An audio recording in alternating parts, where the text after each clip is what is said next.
Hello guys, welcome to our YouTube channel, and today we are going to learn how to download and install YouTube Kids on Android device. So let's get started.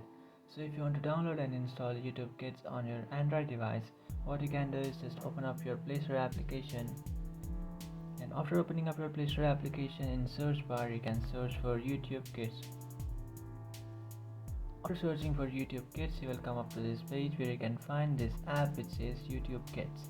So just tap on install and your YouTube Kids application starts installing. After completing the installation process, you can just tap on open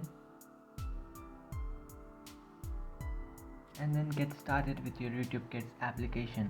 So that's it guys, this is how to download and install YouTube Kids on Android device. If you find this video helpful, don't forget to like and subscribe to our channel. If you have any doubts, feel free to comment below. Thanks for watching.